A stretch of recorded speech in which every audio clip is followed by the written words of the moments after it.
दिल्ली विधानसभा सत्र जब बुलाया गया था तो कहा गया था कि 29, 2 और 3 दिन सदन चलेगा। लेकिन बड़ी हैरानी की बात है कि 29 तारीख को सदन किया और उसके बाद सरकार ने सदन को डेफर करवा दिया।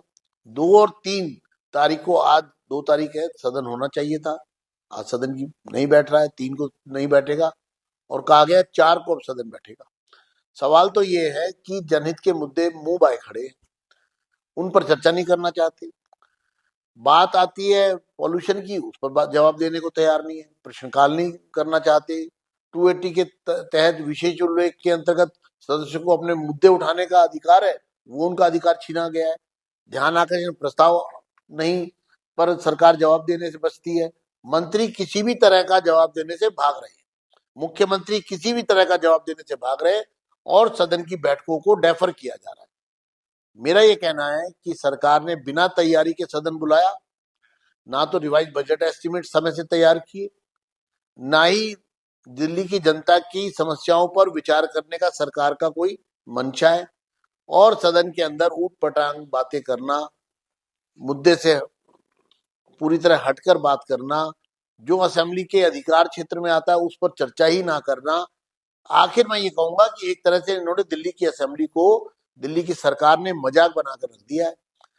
जहां पर लोग बड़ी उम्मीद के साथ जनता चुनकर अपने नुमाइंदे भेजती है कि वो वहां जाएंगे और हमारे विषयों पर बात करेंगे, दिल्ली के हित में काम होगा, लेकिन पूरे वर्ष में अगर अब देखा जाए तो एक भी प्रश्नकाल नहीं हुआ। इतनी कम बार सदन बैठा है और जब जिसे अंतिम सत्र कहा जा रहा था उसका भी मजाक बनाया हुआ है। सीएजी की रिपोर्ट टेबल क्यों नहीं करना चाहते? आखिर क्या डर है सरकार को?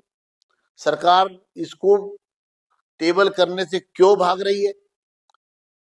क्यों नहीं दिल्ली की जनता के खून पसीने की कमाई का जो टैक्स से पैसा आया उसका हिसाब देने को ये तैयार नहीं है? ये बड़ी बड़ी बात है। 10 साल के शासनकाल में अगर आप 7 साल से सीएजी की रिपोर्ट ही टेबल पर नहीं ला रहे, सदन में पेश नहीं कर रहे, और जिसमें लेखा जोखा है, हिसाब किताब है, पीएससी की मीटिंग नहीं होती है, पब्लिक अकाउंट्स कमेटी में एक भी पैरा पर कोई फैसला नहीं लिया गया है।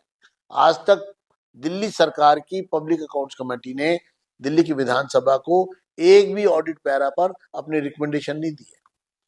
ये भ्रष्टाचार की जननी सिर्फ भ्रष्टाचार को प्रोटेक्ट ही नहीं कर रही है, बल्कि भ्रष्टाचार के लिए लोगों को उकसा रही है, क्योंकि सीएजी की रिपोर्ट पर कोई कार्रवाई नहीं होगी, सीएजी की रिपोर्ट पेश तक नहीं की जाएगी, तो आप जिसको जो भ्रष्टाचार करना है करो, क्योंकि जो वॉच डॉग है उसको हम बांध कर रख देंगे एक तरफ।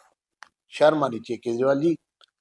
बड़ी उम्मीदों से लोग आपको चुना था लोगों ने, लेकिन आप लोगों को ठग रहे हैं, झूठ बोल रहे हैं, गुमराह कर रहे हैं, लोगों को पीड़ा दे रहे हैं। लोग मानसिक रूप से पीड़ित हुए हैं आपके इस व्यवहार से और आपके इस विश्वासघात से।